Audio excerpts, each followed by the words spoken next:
Hi, thanks for calling the Schmarriott. How can I help you? Nat, it finally happened. Liz, oh my gosh, it's been forever since our last gossip sesh. What's up? We finally blacklisted the most annoying guest on the planet. What did he do? What hasn't he done? Whenever he calls to make a reservation, he just barks the date he wants, the price he wants, and the room he wants, and expects you just to recognize his number and his voice. And even if the room isn't available, he expects you just to move mountains to make it available for him. That's just... Oh, and then every time he comes to check in, it's a huge problem with this guy, because when we ask to see his ID, he makes a big fuss saying, well, you should know who I am by now. And even though I tell him, yes, we know who you are, it's part of our hotel policy to check your ID, he still fights us on it. Oh, and then he also always parks in our check-in carport, and I have told him a dozen times that he is not supposed to park there and that we have parking elsewhere. And this most recent time, he looked me in the face and said, well, there's nowhere else to park. You guys literally have a 5-story parking garage. Correct. And then he told me I should get my butt into his truck and show him where to go park, and flipped when I said, absolutely not. Ugh, you wanted you to get in his truck with him? What a creep. I know, but instead of towing him, management just caved and moved his truck for him. I seriously can't believe your management puts up with this guy. Well, today it was finally the last straw. He came to check in, and it was the usual argument over his ID. Management came over and just said it was fine for him not to show it, which, But then he still left his car parked under the carport. I let it slide for about an hour, and then I called his room and told him he needed to move it, and once again, it was the usual argument, and he finally did come down, but not to move his car. No. To go for a swim. And management still didn't tow him? No, I mean, I asked permission to call the tow company, but management still said no. You gotta be kidding me. Okay, but here's where it starts going down. He finishes swimming, goes straight back to his room, and then calls and tries to make a room service order. It's currently 8:50. Restaurant closes at 9. Last call was at 8:30, all right? He is well past the time that he could put in a room service order. But obviously, instead of just accepting this, he starts screaming. Ugh, of course. I hang up on him after about 5 minutes, and then he comes down to the lobby, screams at us some more, and then runs out to his car and speeds out of our parking lot. But the best part, he ran right over one of the curbs that surrounds one of our trees and right over a sharp rock, puncturing his tire. What? No way. Yup, and I saw it all right through the lobby window. His tire went completely flat. That's great. That's just what he deserves. For sure. But get this. He, of course, turns right around, storms back in the lobby, and blames us, saying that we had intentionally vandalized his car. And that's when management finally had enough, right? No way. Management pulled right up next to him, changed out his tire with the spare, and comped him a night. That is just absolute bullshit. But he kept demanding more compensation, said it was going to cost $600 to replace the tire, and that they should comp him 4 more nights, and yada, yada, yada. And that is finally when management said enough is enough. About time! Of course, he only got angrier when he was told that he wasn't getting any more compensation, and in fact, wasn't going to be welcome back to our hotel ever again, and it escalated to the point where the police had to be called, and he tried to physically fight them. He tried to fight the police? Yup, so the police detained him, drove him away, and I hope I never have to lay eyes on him ever again. Man, I just wish your management had grown a backbone sooner and avoided this whole mess. Oh, you and me both, girl. Evening, Nat. Night shift's here. Hey, Jess. So how was the day? Anything to pass on? Today was pretty chill, actually. And you only have one more arrival, and they already called ahead and told us they'll be here around 3 a.m. Oh, yes. Love when late arrivals communicate. Yeah, totally. But there really isn't anything else to pass on, so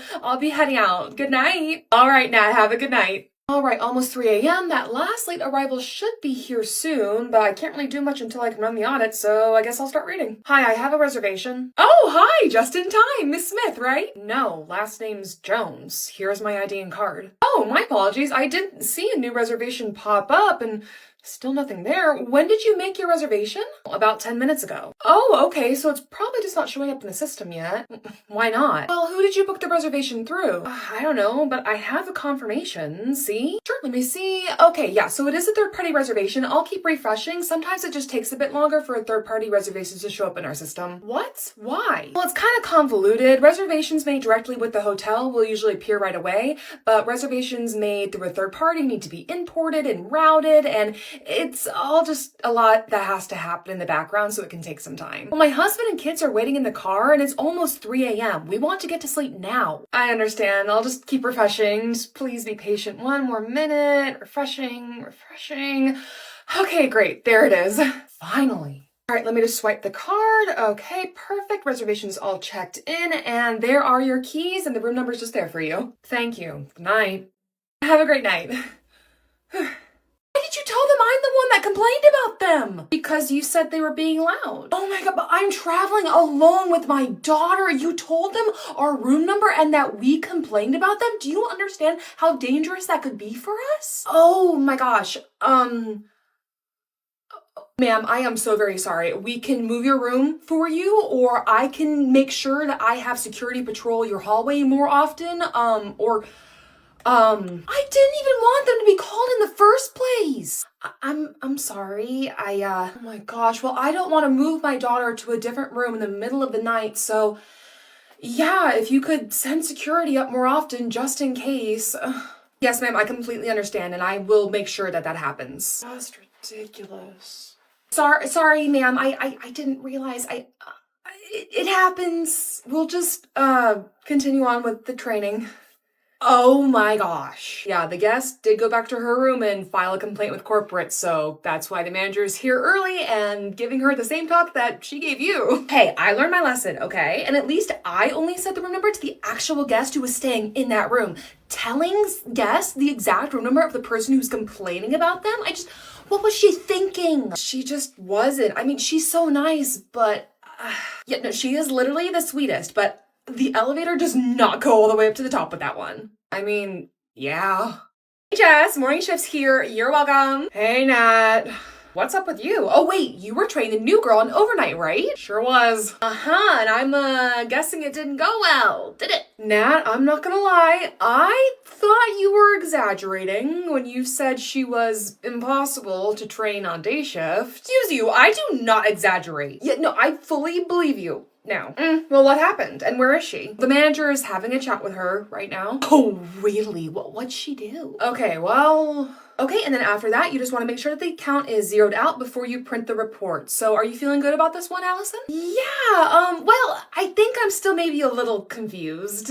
Okay, about what? I just don't really understand why we're doing all of this. I mean, I thought that night shift was just hanging out at the desk and answering phones and checking in late guests and stuff. Okay, well, yeah, if you were just on night shift, then you would mainly be watching the desk, but you asked if you could get cross-trained for night audit. Well, I know that night audit is a really big part of hotel operation, and I want to run my own hotel someday, so I gotta know it. Right, so that's why we've got to do all of this. Right, okay, that makes sense. It's just, man, this checklist is huge. So, okay, remind me what to do with banquet sheets again. Okay, we'll go over this again. Hey Sarah, I just clocked in. How's it going? Oh, hey Nat. It's going. Oh no, what happened? We're having an ongoing issue with the guest. Apparently last night he got in really late, took up 4 parking spots with 1 company pickup and trailer, and was so drunk he could barely sign the registration card. Okay, hold on, there's so much to unpack with that.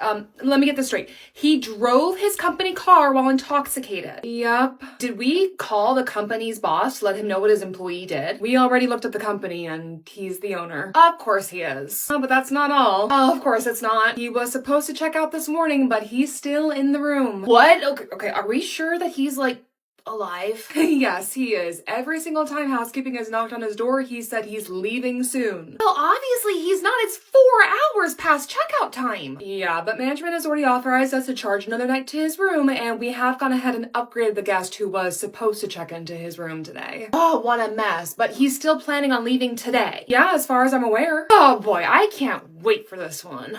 We had to ban 3 guests the other day, but none of them have tried to come back as far as I'm aware. You guys banned 3 guests, all on the same day? Yup. Oh my gosh, did your management finally grow a backbone? Well, kinda not really. That day we had a manager from a sister hotel covering for us because our managers were out for training. Well, hopefully that training will get them to act more like the stand-in. What happened? Alright, well, first ban of the day happened because maintenance had to move a guest, also a local, due to a leak in their room. Now, this guest had told us they only had one little service dog with them. Let me guess, it wasn't a service dog? Not even close. She had 3 dogs, all massive and not house trained. So the room, like your guest, was a complete disaster. So she was told that she either had to pay the pet fee or get out right then, and she chose to leave. Please tell me you guys at least kept the deposit. Ugh, we didn't take one. Locals only policy, and trust me, we all want to get rid of it. Well, after what happened with that lady, it's gotta go. Yeah, oh, but guess what? Instead of leaving, management caught her sneaking off into a different guest's room. What? Yup, and that guy was already on thin ice for suspiciously high traffic in and out of his room, but her going in there gave management a reason to investigate,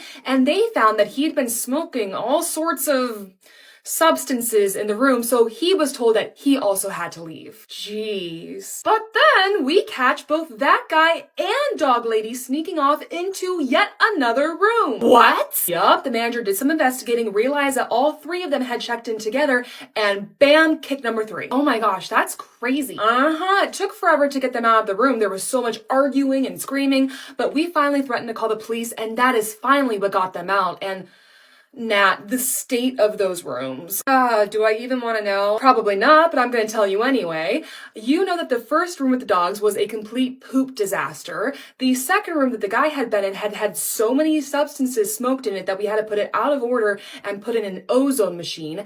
And then the friend's room that they had all fled to was missing linens, towels, sheets, like just about everything had been taken out of the room. That's insane. Yeah, and what's even worse is we only got a deposit from one of them, and obviously all of their cars declined when we tried to charge them for the pet and smoking and stolen item fees. Jeez, well, I hope they stay far, far away. Yeah, me too.